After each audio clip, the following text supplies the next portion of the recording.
Palmas para ele, gente.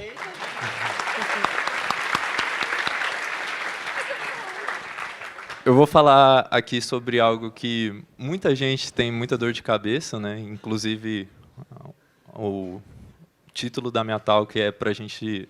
A descrição estava para ser... Para a gente não ter choro e reza brava quando vai trabalhar, especialmente com migração do Core Data, né? E, pessoalmente, eu sou professor do IESB, pesquisador, e trabalho na Altran para o Cicobi, mas a história que eu vou contar aqui é sobre um outro grande banco, que eu também já trabalhei, e era um pequeno projeto que deu um grande problema quanto ao nosso banco de dados, né? Aqui eu trouxe para a gente só uma representação bem simples, né, de um modelo de dados, né, que ele só tem eventos e localizações desses eventos. E o que eu vivi nesse projeto era basicamente o seguinte: a gente tem o nosso modelo de dados e, quando eu cheguei para trabalhar no projeto, o que tinham me chamado para resolver era justamente essa simples mudança aqui, ó, trocar um date para um string. E aí isso foi para a produção. Quando foram reparar essa mudança no projeto, já tinha passado meses e isso daí aconteceu uma grande confusão que a gente vai ver como é que a gente resolve esse problema, né? Bom, primeiro, antes da gente entender como a gente vai resolver, a gente tem que entender como é que funciona as atualizações para os nossos usuários. Só para eu saber aqui, quantos aqui já trabalharam com Core Data? Muita gente, né? E quantos já tiveram que fazer uma migração que não seja aquela lightweight migration? Só uma galera ali. Eu também... Eu também vivi essa dor de cabeça, né? E quando você está trabalhando com banco de dados, né, assim, a gente sabe que o nosso aplicativo ele tem o número da nossa versão e o banco de dados ele não necessariamente vai seguir o número da nossa versão do aplicativo, né? Então, quando a gente tem uma atualização de aplicativos, não necessariamente vai ter a atualização de banco de dados. A gente espera que não tenha, né? Justamente para a gente não passar por essa dor de cabeça. Então, quando ocorre uma migração, uma alteração no nosso modelo, por exemplo, a pessoa 1 ela veio instalando o aplicativo desde a versão 1, né, pegou todas as atualizações do nosso aplicativo, e digamos que na versão 2 para a versão 3 a gente teve uma mudança no nosso modelo de dados, né? Então, eu vou deixar aqui isso daí marcado. E outro caso de outra pessoa seria uma pessoa que pegou já na versão 2 e instalou a versão 3 do nosso aplicativo. Então, ela também vai ter que sofrer uma migração. Já a terceira pessoa, quem chegou já após a migração, ela não vai ter que sofrer a migração, porque não faz sentido, ela já vai ter um modelo de dados preparado para o que ela vai utilizar. Então, como que isso acontece? A primeira pessoa, nessa situação que eu falei, quando você não faz uma migração, quando você não deixa o código preparado para fazer essa migração, essa primeira pessoa não vai acessar os dados, ela não vai conseguir utilizar os dados salvos localmente. A segunda pessoa também não. Mas a terceira pessoa, essa daí que vai te dar a maior dor de cabeça, ela vai conseguir tanto salvar quanto ler esses dados. E, nesse momento, você fica com uma base fragmentada de usuários, porque alguns têm uma quantidade de dados salvos no modelo antigo e outras têm uma quantidade de dados salvos no modelo novo. No momento que eu cheguei no projeto, essa divisão estava 70-30. Então, 30% das pessoas estariam conseguindo salvar e atualizar o banco de dados, né? Enquanto que 70% não. E isso demorou muito, até mesmo demorou bastante a ser notado, porque uma das soluções que falaram era: desinstala e instala de novo, vê aí. Mas não é isso que a gente quer, né? Assim, por ser um projeto bem pequeno, um banco muito grande, é um projeto que é utilizado mais na área rural, então acabava que as pessoas só aceitavam esse fato. Só que a gente não quer que o nosso usuário tenha essa experiência, né? E então, a gente tem 3 tipos de migração, né? Para solucionar esse problema, o Core Data nos dá 3 tipos de migração. A Lightweight, que muitos já devem conhecer, mas eu vou falar, a Manual e a Custom Manual Migration. A Lightweight Migration, ela serve quando você tem um modelo de dados e você só acrescenta ou remove um campo. Então, digamos assim, a gente tem um evento ali e você adicionou o nome do organizador do evento. Então, é um campo string simples, nenhum problema. A Lightweight Migration vai executar isso. Ou se você adicionar algum componente, até mesmo alguma entidade que seja uma relação, ele vai também adicionar, só que essa entidade ela vai ficar com valor nulo sempre. Né?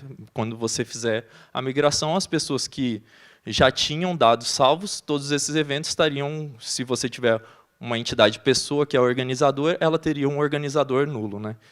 Para executar essa Lightweight Migration, ela é bem simples, é só a gente colocar a flag para o Core Data identificar, né, como é uma migração automática, isso ele consegue compreender facilmente. Né?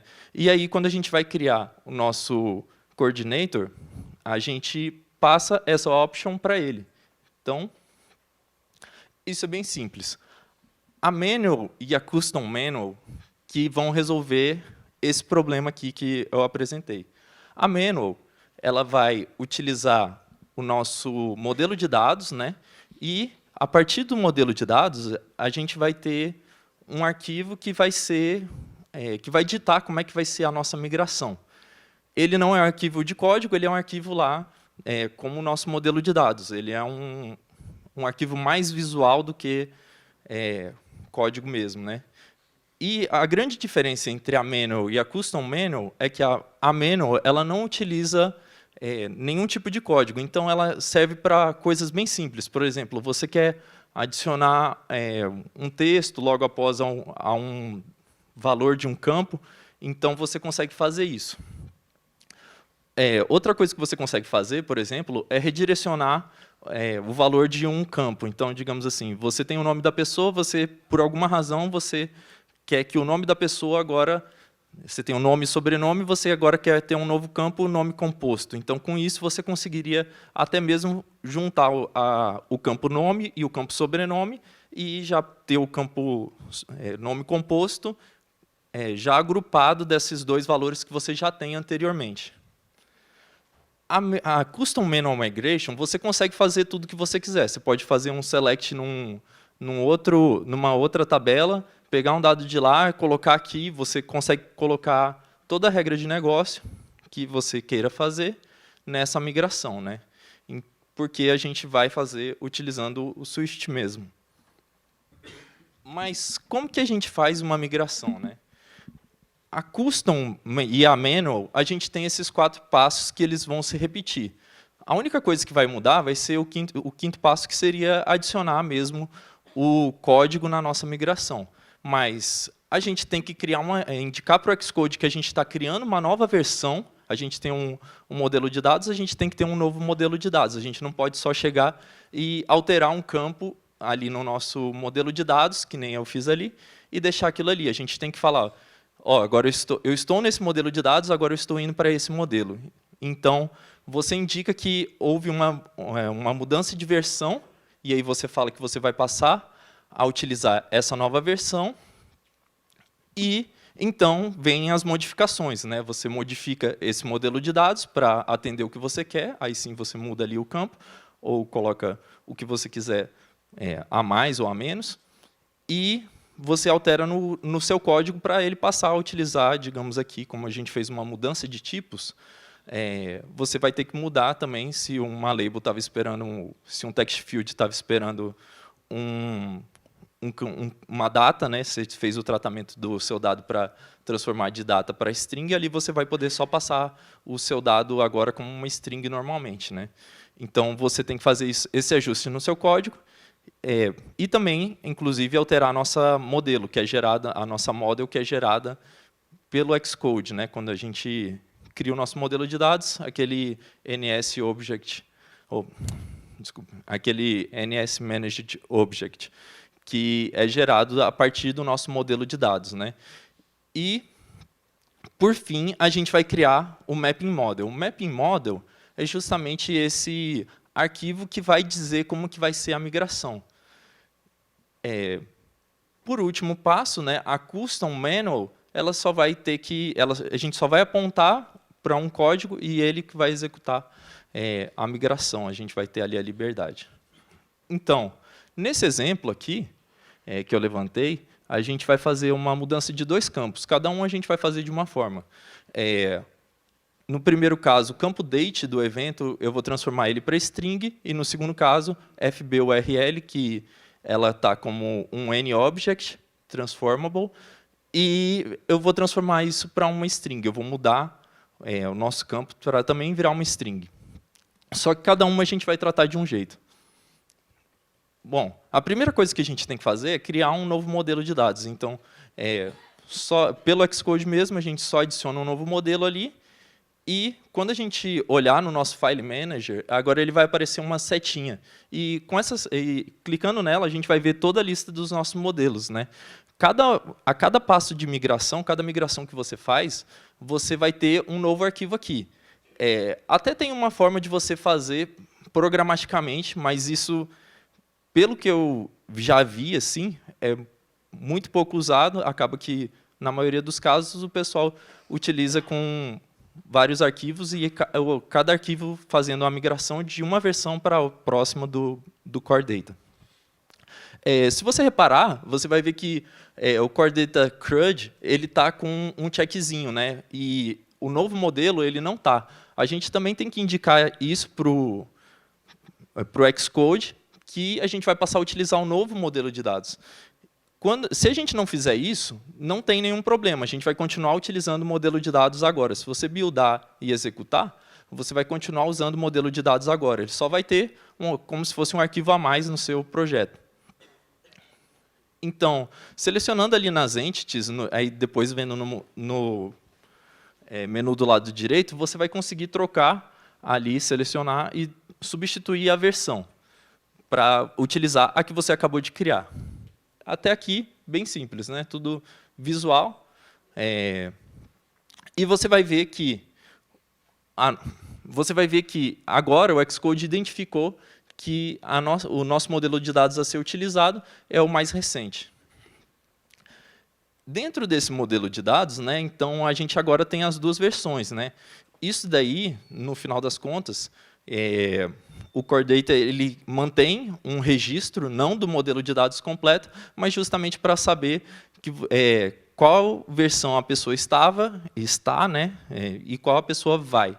Qual o nosso usuário, qual a versão do modelo de dados que o nosso usuário estava e qual ele está indo. Então, aqui no caso, a gente tem o nosso modelo de dados do evento e... Opa, estou apontando para o lado errado. E a nova versão do modelo de dados. Nessa nova versão do modelo de dados, deixa eu ajustar aqui, a gente vai querer, quando a gente cria ela fica exatamente igual à anterior. Isso ocorre porque ele não vai fazer nenhuma mudança sem você pedir para que ele faça, né? Então, agora a gente altera o nosso modelo de dados, né? Como a gente já faz na construção de um banco de dados Core Data. A gente vai aqui, no caso, substituir de date para string, né? E os dois campos, e aí, então, agora vem uma parte que também é bem tranquila. A gente vai substituir nas nossas models esses campos para utilizar string também, e se você der um command B agora, você tem que lembrar que isso daqui não vai funcionar, porque os nossos campos, todo o nosso código, a parte visual, ela é afetada pela nossa model. Então, a gente teria que fazer a alteração também no código, né? Então, no caso, eu fiz um tratamento ali bem simples de data para string, e aí eu só removi esse tratamento, né, nos casos onde que a gente vai utilizar. Agora, a parte que é o cerne é justamente o mapping model. A gente tem que executar todos esses passos, então eles são muito importantes, mas o que nos preocupa mesmo é o mapping model. A gente cria um mapping model da mesma forma que a gente cria qualquer outro arquivo, e com isso a gente vai ter os dois os dois modelos, né? A gente vai ter o nosso modelo atual e o nosso próximo modelo. O Xcode ele pergunta tanto a fonte quanto o destino dessa migração.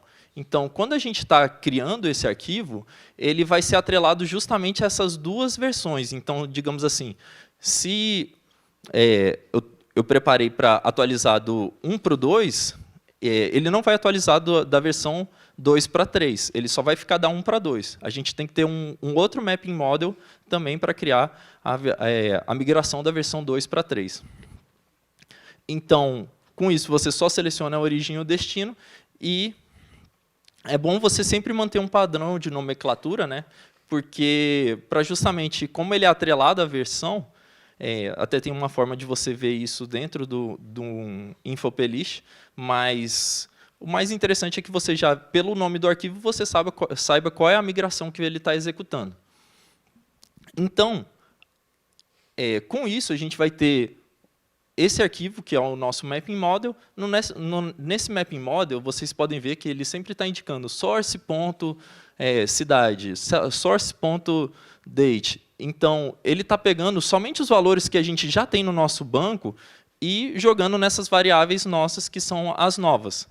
Se a gente executar agora, isso vai falhar, porque a gente já alterou o tipo das nossas variáveis. Então, ele vai estar tentando jogar uma string, um date numa string, né? Então, a gente precisa indicar esses campos que a gente mudou. A gente tem que falar para ele fazer a alteração, né? Que é necessária, fazer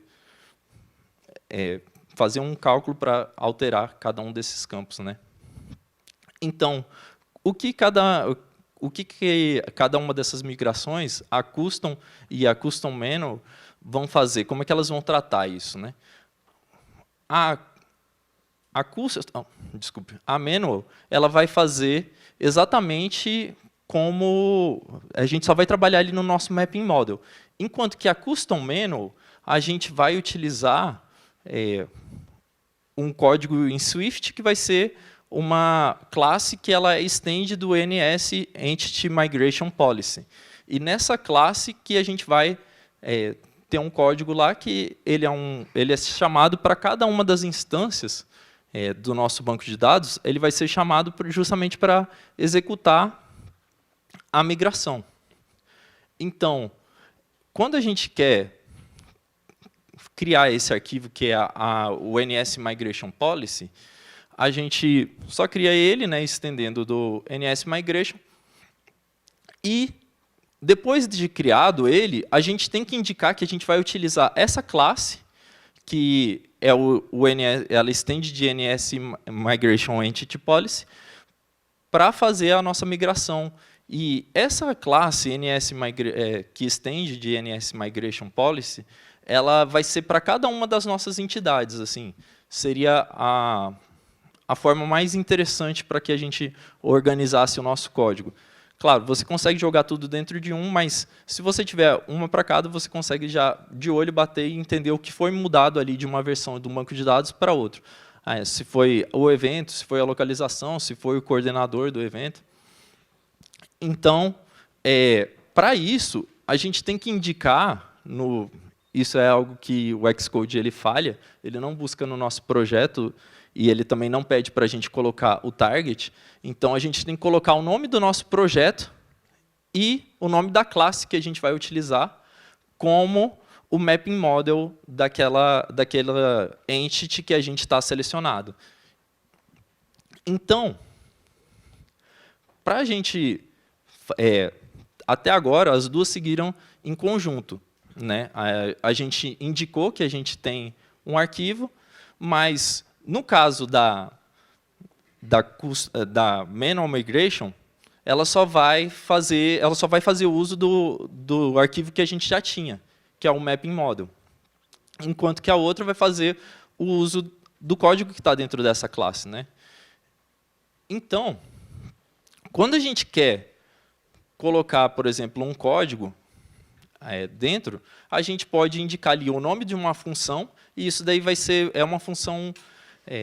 a declaração dela é bem estilo Objective-C. Você consegue indicar o nome dela, da função que você vai chamar, e você consegue passar os parâmetros. Você não precisa passar um único tipo de parâmetro aqui. Aqui eu só estou passando a data do evento, mas você também consegue passar outros parâmetros, né, como numa declaração de uma função de Objective-C, você vai colocar ali o nome do próximo parâmetro e o 2 pontos. Então, o último parâmetro dessa função são os argumentos que a gente vai passar para ela. Aqui, no caso, só um. E o primeiro argumento é justamente a policy que a gente vai utilizar. Se a gente estiver fazendo, a gente consegue ver que a gente consegue chamar algumas funções no nosso migration,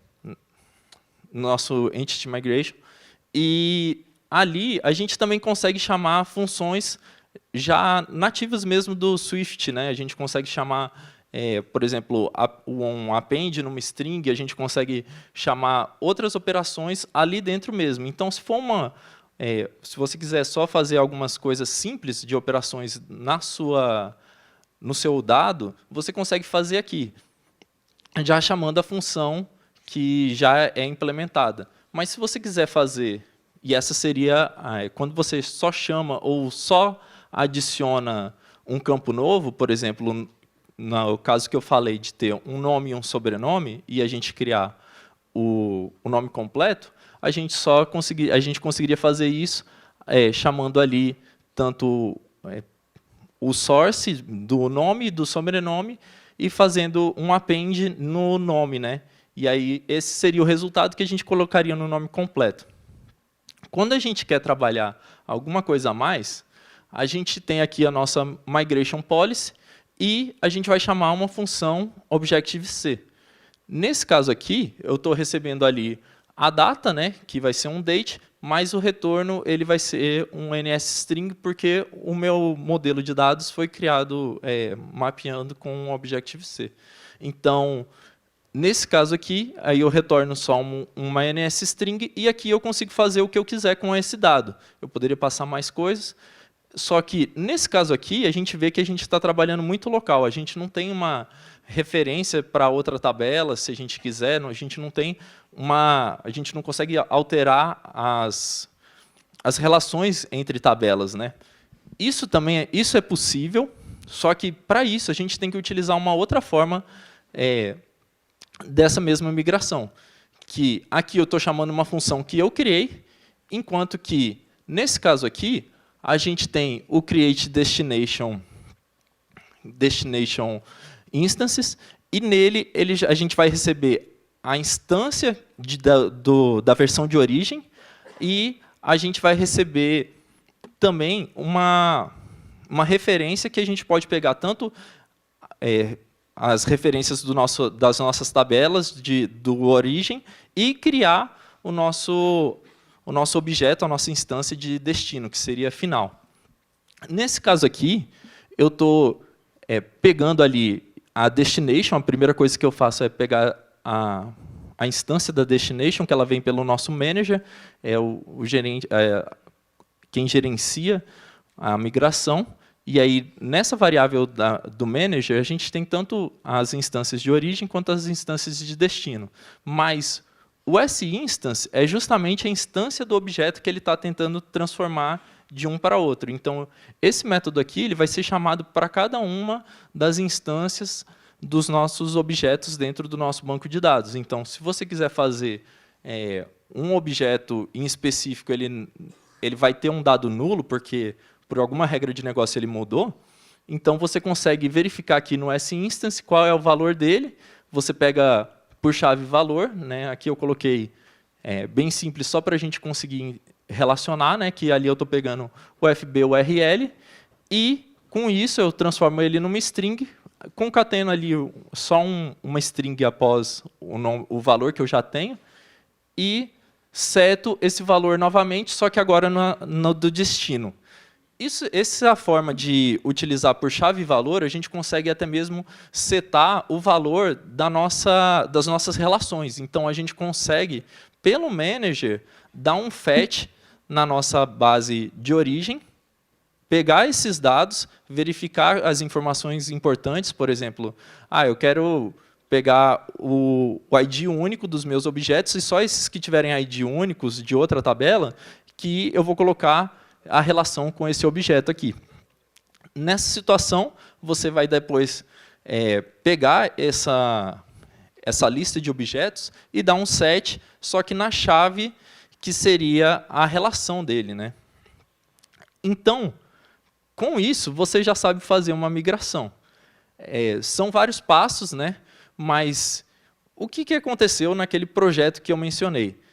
Eu, fazendo um projeto separado à parte, né? Eu consegui fazer isso, fazer essa migração. Porém, quando eu estava executando na vida real, eu acabei notando que isso daí não deu certo. Por quê?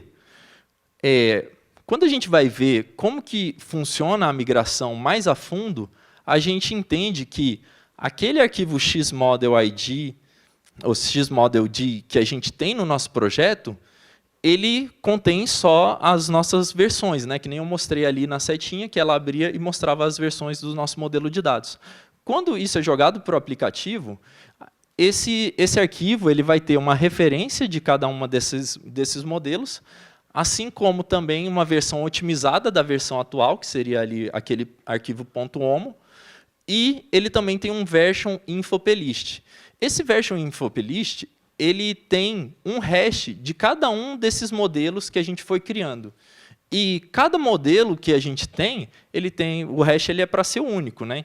Então, ele verifica, justamente se o modelo que a gente está agora é um desses tipos, estando nesses tipos, ele vai conseguir identificar que ele deve fazer uma migração. Então, por isso que eu falei que ela é atribuída a cada uma das versões, a nossa migração. A gente tem que fazer da versão 1 para 2. Ele não vai conseguir identificar a 1 para 3, porque a 3 ele não tem o hash dessa nova versão aqui que foi criada. Esse info.plist ele só mantém o registro das duas versões ali que a gente tem. Não das duas, né, mas de todas que foram criadas e estão no nosso projeto.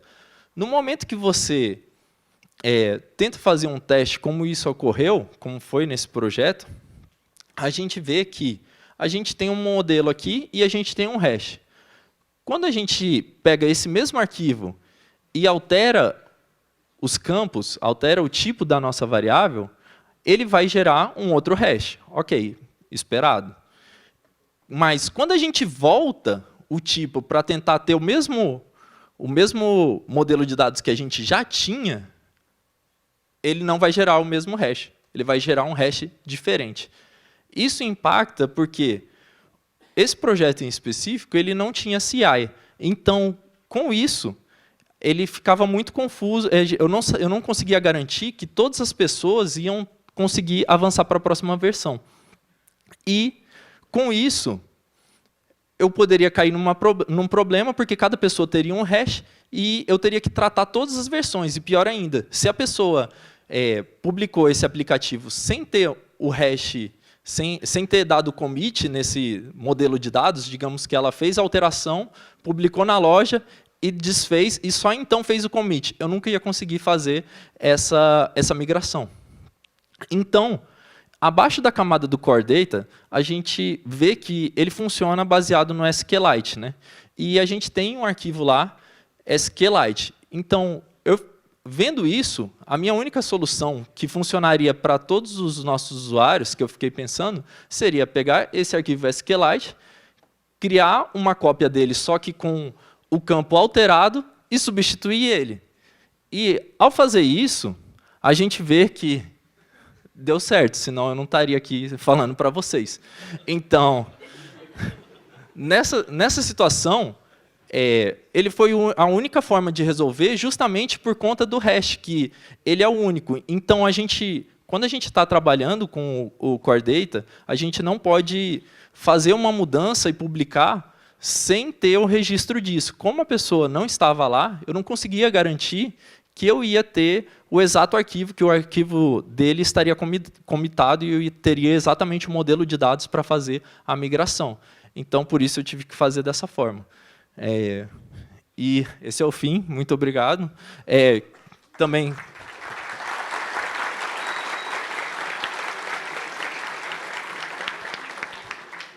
quem quiser entrar em contato, pode ser pelo e-mail ou pelo Slack, né? Também temos vagas na Altran, aqui em São Paulo e em Brasília.